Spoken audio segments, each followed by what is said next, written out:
श्री हरि विष्णु के अवतार नरसिंह भगवान की कथा सुनने मात्र से परिवार की होगी रक्षा, शत्रुओं का होगा विनाश। मित्रों, सादर जय श्री कृष्ण। हमारे YouTube चैनल में आप सभी का बहुत बहुत स्वागत है। मैं हूं आपके साथ आचार्य धर्मेंद्र शास्त्री। आज हम आपको नरसिंह प्रागट्योत्सव की कथा सुनाने जा रहे हैं। नरसिंह जयंती, नरसिंह चतुर्दशी की कथा हम आपको सुनाने जा रहे हैं। वैशाख माह के शुक्ल पक्ष की चतुर्दशी तिथि को नरसिंह चतुर्दशी मनाई जाती है और इस दिन भगवान नरसिंह का प्रागट्य हुआ था। श्री हरि विष्णु नारायण के चौथे अवतार के रूप में भगवान नरसिंह इस पृथ्वी पर प्रकट हुए थे। इस बार नरसिंह जयंती का जो महापर्व है 6 मई 2020 बुधवार के दिन है। इस दिन भगवान नरसिंह का विशेष पूजन अर्चन किया जाता है तथा इनकी कथाओं का और इनकी महिमाओं का वर्णन सुना जाता है। भगवान नरसिंह का प्रागट्य इस पृथ्वी पर एक भक्त की लाज बचाने के लिए हुआ था।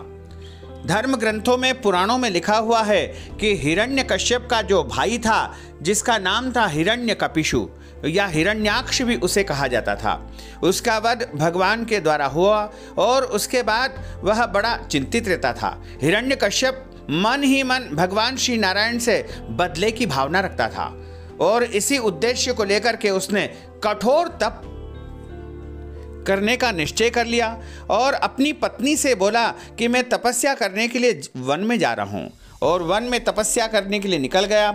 जब वह तपस्या करने बैठा तो कुछ वन्य के जो प्राणी थे वो आकर के भगवान नारायण का नाम उच्चारण करने लगे और नारायण नारायण का उच्चारण वह सुनते सुनते परेशान हो गया और पुनः अपने घर वापस लौट आया।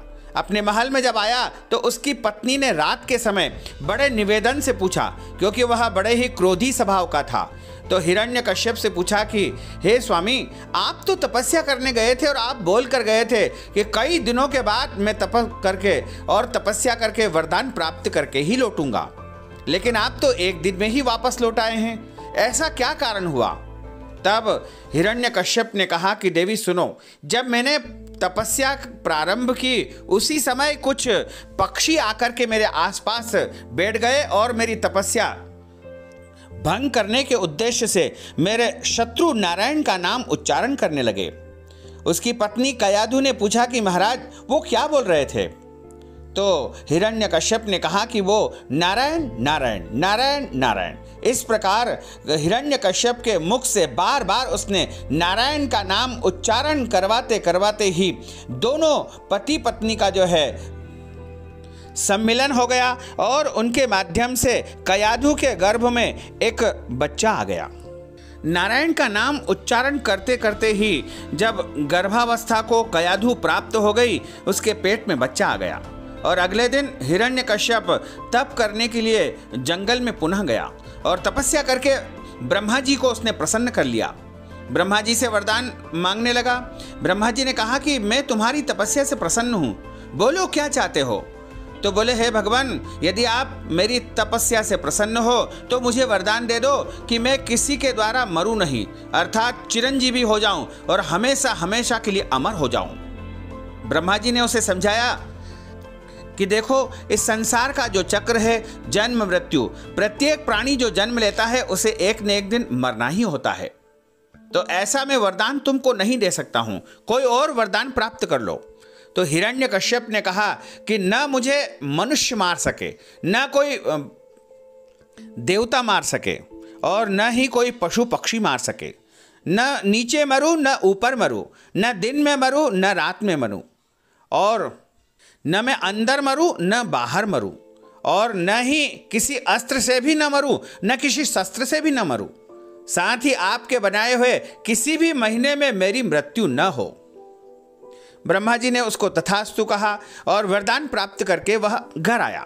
घर आया तो पता लगा कि उसकी जो पत्नी है वो गर्भावस्था में है और नारद जी ने उपदेश दिया कि इसके गर्भ में एक बालक पल रहा है, और हिरण्यकश्यप ने विचार किया कि कयाधु का मैं वध कर देता हूं। तब वह गर्भावस्था में थी, उस समय वध करने का उसने निश्चय किया, लेकिन नारद जी ने समझाया कि तुम इसका वध मत करो, क्योंकि इसके जो है गर्भ से एक बच्चे का जन्म होगा और वह बच्चा बड़ा ही बुद्धिमान तथा भक्त होगा। तो समझाने पर वह हिरण्यकश्यप समझ गया और उसने अपनी पत्नी का वध नहीं किया। नारद जी के कथनानुसार हिरण्यकश्यप के यहाँ पुत्र का जन्म हुआ। कयाधु को 4 पुत्र थे, परंतु उनका जन्म महल में ही हुआ। वो 4 पुत्र दानव प्रवृत्ति के हुए। नारद जी के आश्रम में ही भक्त प्रहलाद का जन्म हुआ। वहीं ऋषियों संतों का संग पाकर छोटी आयु में प्रहलाद ने वेद भक्ति इत्यादि का ज्ञान अर्जित कर लिया। एक ध्यान देने वाली यह बात है कि प्रहलाद नित्य सिद्ध महापुरुष है। यह लीला में प्रहलाद जी नारद जी से ज्ञान अर्जित कर रहे हैं, परंतु वास्तविकता में यह है कि प्रहलाद जी को हमेशा ही भक्ति का ज्ञान रहता था। हिरण्यकश्यप ने अपने पुत्र को बुलाया और छोटे पुत्र से पूछा कि तुम्हें क्या करना पसंद है।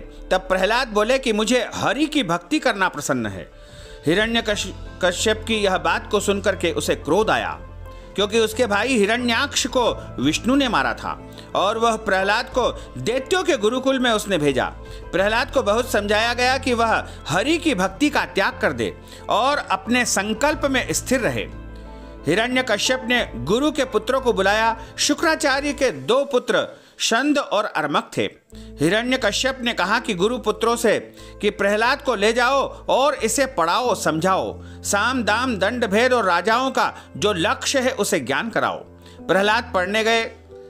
उनको पढ़ना क्या था, वह तो गर्भ में ही सिद्ध महापुरुष होकर आए थे, लेकिन फिर भी लीला में जो कुछ गुरु पढ़ाते थे वह प्रहलाद बेईमानी से उन्हें सुना देते थे। लेकिन छोटी सी आयु में वह भगवान की कथाओं को सुनाने लगे और भगवत तत्व को जानने लगे और समझाते कि माँ हो या बेटा हो और कोई भी हो, सब कुछ शून्य लगता है, केवल हरि का जो है स्मरण ही सबसे उत्तम माना गया है। ऐसे वो भगवान की नित्य लीलाओं का जो है सभी को श्रवण कराने लगा। शिक्षा उनकी पूर्ण हुई और उसके बाद अपने महल में वापस आए तो हिरण्यकश्यप ने पूछा कि बेटा गुरुकुल में क्या पढ़कर आए हो। तो प्रहलाद ने उत्तर दिया कि मैं जो है भगवान की भक्ति को जानता हूँ और भक्ति से परे कुछ नहीं है। नारायण सर्वस्व है, केवल उन्हें ही मैं जानता हूँ। लेकिन हिरण्यकश्यप ने मना किया, अधिक बार कई बार मना किया, लेकिन फिर भी प्रहलाद नहीं माने। अंत में पुत्र प्रहलाद से अत्यंत कुपित होकर के हिरण्यकश्यप बोला, मैं त्रिलोकी का नाथ हूँ, मेरे सिवा कोई अन्य ईश्वर है ही नहीं। प्रहलाद ने उत्तर दिया कि ईश्वर सर्वव्यापी है, यह सर्वत्र विराजमान है। हिरण्यकशिपु गरज उठा और उसने कहा कि क्या तेरा विष्णु महल के इस स्तंभ में है। प्रहलाद जी तुरंत बोले, हाँ, इस खंबे में भी मेरे नारायण का निवास है। पुत्र का उत्तर मिलते ही हिरण्यकश्यप ने मुट्ठी बना करके जोर से खंबे पर प्रहार का। खंबे में दरार पड़ गई और उसके भीतर से भगवान नरसिंह प्रकट हुए। बोलिए नरसिंह भगवान की। जैसे ही नरसिंह भगवान प्रकट हुए, बड़ा भयंकर रूप था उनका। न तो वो मानव थे, न ही कोई जो है सिंह थे, यानी उनका जो मस्तक था वह शेर के जैसा दिखाई देता था और उनके हाथ पैर मनुष्य के जैसे दिखाई देते थे। नरसिंह के रूप में भगवान का प्रागट्य होता है और भगवान नरसिंह ने सबसे पहले हिरण्यकश्यप को पकड़ा और उसके अपनी गोदी में लेटाया और उसको मारने लगे। जैसे ही उसे मारने लगे तब हिरण्यकश्यप बोला कि आप मुझे नहीं मार सकते हो। बोले क्यों? क्योंकि मैंने ब्रह्मा जी से वरदान प्राप्त किए हैं कि मुझे इस संसार में कोई भी, न तो मनुष्य न कोई देवी देवता मार सकता है। अर्थात इस सृष्टि में कोई भी ऐसा उत्पन्न नहीं हुआ जो मुझे मार सकता है। तो नरसिंह भगवान बोले कि चिंता मत करो, न मैं मनुष्य हूं, न देवता हूं, न मैं किसी प्रकार का कोई प्राणी हूं। तो तुम्हारा यह वरदान पूरा करने के लिए ही मैंने इस प्रकार का रूप धारण किया है।